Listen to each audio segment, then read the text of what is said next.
Salut, je m'appelle Jérôme, je suis luthier chez Skelter et je fais des guitares à base de palettes.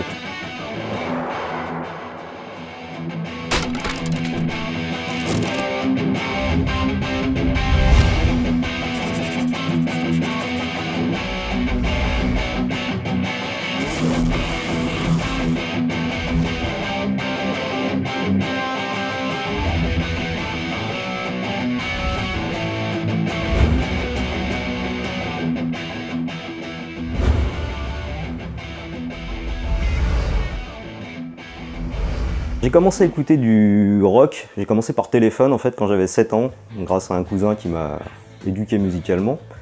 J'ai commencé à écouter ça et du rock alternatif français, les Ludwig, les Berru, des choses comme ça. Ça m'a vite déclenché l'envie de faire de la guitare. J'ai commencé de bonne heure mais j'étais pas bon, je comprenais pas, c'était trop gros, l'instrument était énorme. Donc j'ai laissé tomber et j'ai repris plus tard quand j'ai commencé à écouter du hard rock. Je me suis dit tiens, c'est sympa ce qu'ils font, je me suis acheté une guitare électrique et j'ai commencé à faire de la guitare comme ça. Je suis venu à la lutherie quelques années après en me disant tiens, c'est sympa de pouvoir faire soi-même ses instruments. Donc j'ai fait une école d'ébénisterie pour apprendre à travailler le bois parce que les écoles de lutherie c'était compliqué à l'époque. Et je me suis lancé comme ça, j'ai ouvert mon premier atelier, j'avais 19 ans.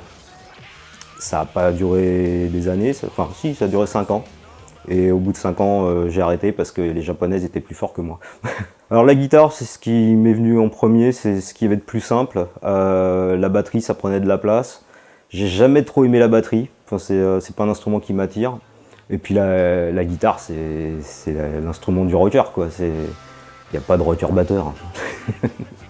Je devais avoir, je sais pas, 17 ans. J'ai monté mon premier groupe, c'était un groupe de thrash. Sans chanteur. C'était du thrash instrumental, mais pourri. Mes potes faisaient de la musique aussi, donc on s'est dit on sera des rockstars nous aussi. Donc on a monté un groupe. Et j'ai jamais arrêté de monter des groupes. J'en ai pas eu beaucoup.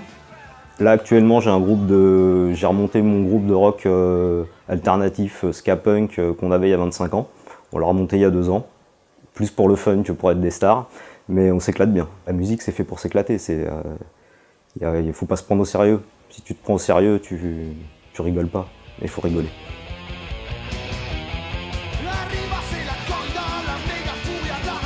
J'ai toujours été attiré par le punk, qu'il soit français ou anglais ou américain. J'aime bien les grosses distos, les choses comme ça. J'ai une culture musicale qui est assez variée. J'écoute de la chanson française aussi, j'écoute plein de musiques différentes, mais c'est vrai que ce que je préfère, c'est le punk, le rock alternatif et le gros rock qui tâche. Musicalement, j'aime bien quand ça pète, ouais, il faut du gros son. J'ai eu un projet il y a 6-7 ans où je faisais de la chanson française. Ce qui m'a beaucoup éclaté aussi, c'était complètement différent, mais c'était moins basé sur la musique, c'était plus sur les textes. Là, ça m'a en fait, j'ai découvert que j'adorais écrire, mais c'était plus basé sur le texte que sur la musique. Alors à cette époque-là, je faisais des guitares qui étaient, on va dire, normales par rapport à ce que je fais maintenant. Je faisais des guitares avec du vrai bois de lutherie, quoi. Il n'y avait pas de palette encore. Mais déjà, je m'amusais à faire des guitares un peu fun avec des vieux ordinateurs, des basses dans des pelles, des choses comme ça. Bon, on avait toute une série d'instruments qui étaient basés sur du délire. Je me suis remis à la lutherie en 2016 par accident.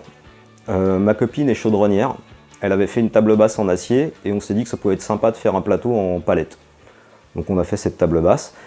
Et comme il me restait des morceaux de palette et que j'avais du matos qui traînait, parce que j'ai jamais vraiment arrêté de faire de la lutherie, hein, j'ai toujours eu des pièces qui traînaient à la maison, je me suis dit tiens, pour rigoler, je vais faire une gratte en palette. Quand j'ai eu terminé cette guitare, j'ai halluciné parce que ça sonnait et puis ça avait une super gueule, quoi. Et ça s'est vite enchaîné par un pote qui m'en a commandé une, un autre pote qui m'en a commandé une autre. Et je me suis pas arrêté. Donc ça fait 2 ans que je me suis vraiment remis à la lutherie et que je fais plus que ça. C'est quand même assez récent, 2 ans c'est rien, et ça marche quand même plutôt bien. Je peux pas dire que j'en vis, je suis obligé de faire des trucs à côté, mais c'est plutôt bien parti. Quand j'ai commencé la première guitare, c'était pas du tout prévu que je me remette à la lutherie. Donc j'ai fait ça un peu à l'arrache, à la scie sauteuse qui traînait dans le garage, j'ai poncé ça à la va-vite, et ça a donné un côté bien roots à cette gratte.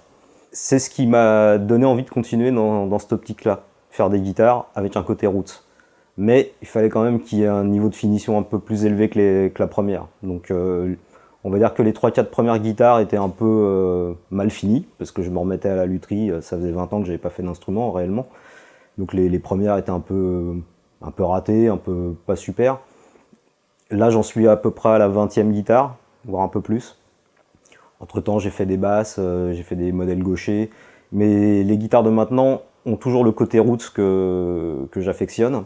Mais maintenant, avec la pratique, c'est vrai qu'elles ont une finition qui est quand même largement supérieure aux premières guitares que j'avais faites, tout en gardant quand même le côté roots de la chose, quoi. Ça fait vraiment guitare qui a vécu, guitare qui a traversé le monde. Mais ça, c'est pas du reliquage ou quoi que ce soit, c'est vraiment la palette qui a ce côté-là, tout en ayant une finition qui est vraiment une vraie finition de lutherie. Je me dis, je récupère une palette dans la rue qui a traversé peut-être le monde, et puis qui finit en instrument. Je trouve ça c'est assez cool.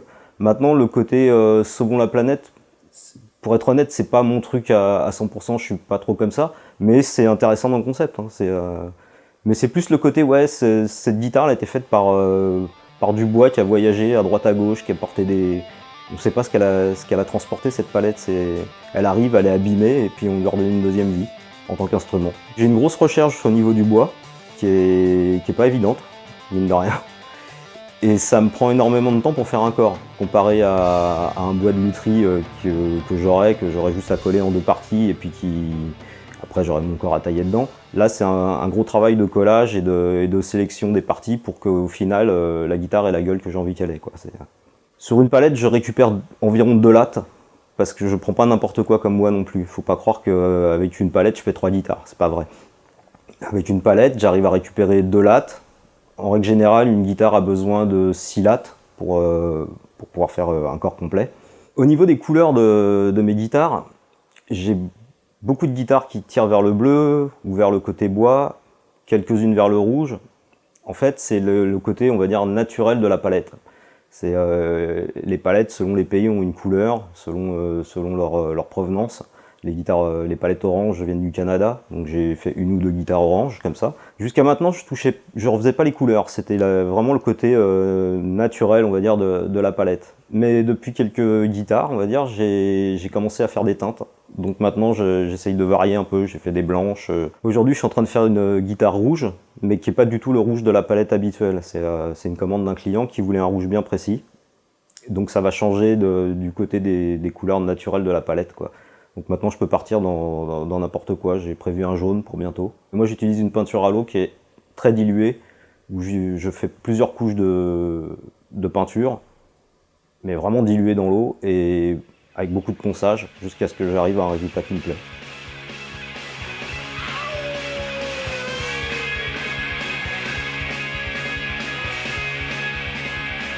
Au niveau de la fabrication de mes guitares, j'essaye de faire le maximum de choses dessus. Honnêtement, je ne fais pas les manches parce que j'ai pas d'atelier, donc c'est compliqué. J'ai pas la place et j'ai pas l'envie de les faire. J'achète des manches de chez All Parts qui sont de très bonne qualité, que je retouche généralement quand le galbe, par exemple pour un client qui veut un galbe différent, je vais retoucher, mais je fais pas les manches. Par contre, je fais tout le reste, le maximum de choses sur mes guitares. Les plaques en acier sont faites à la main, il n'y a aucune découpe au laser, tout est fait à la scie sauteuse. Même les cordes de mes guitares sont découpées à la scie sauteuse. J'ai vraiment pas de matériel, c'est vraiment fait que les moyens du bord. J'ai un petit garage où je peux faire un peu de poussière, sinon tout le reste c'est fait dans la cuisine. C'est du roots, de A à Z.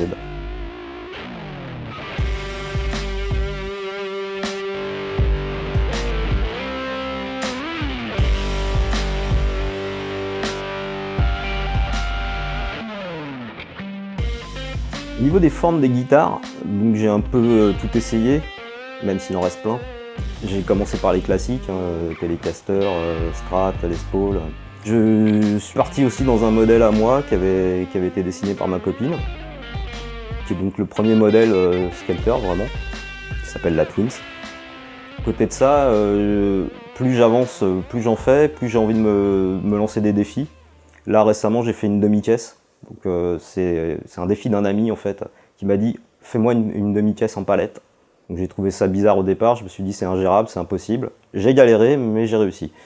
Donc maintenant ouais, j'aime bien me lancer des petits challenges au niveau de la difficulté du travail, quoi. Faire des choses que j'ai pas l'habitude de faire pour avancer. Je me suis dit je vais pas faire une demi-caisse classique, J'avais pas envie de refaire une 335 de chez Gibson ou quelque chose comme ça.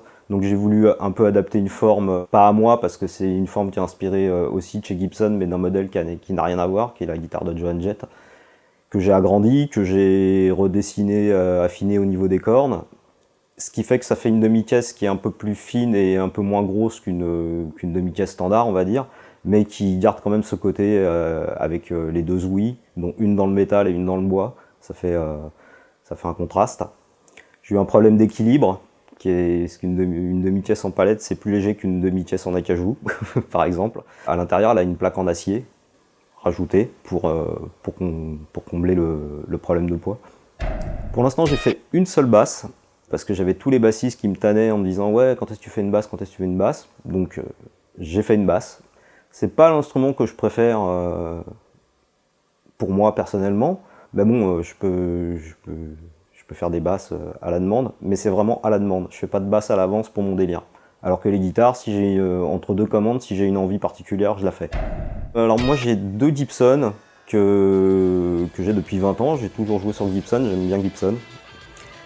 Mais je me suis dit, comme j'ai repris la scène et que je fais des instruments, autant jouer sur mes guitares. Donc je me suis fait deux Skelter, une forme Les Paul et une forme Junior, toujours de chez Gibson, mais qui sont personnalisées. J'en ai une rose et une bleue. Et maintenant c'est mes guitares de scène et mes guitares de tous les jours. Et je joue plus que là-dessus. Les Gibson sont au placard maintenant. Parce que déjà elles sont plus légères, elles sonnent aussi bien qu'une Gibson, surtout grâce aux petits micros que je monte dessus, qui sont faits à la main à Marseille par Jérémy de chez SP Custom. Quand je joue à la maison, quand je joue à la maison, je joue sur la toute première, la numéro 0, qui est mal finie, qui sonne pas super, mais je l'adore.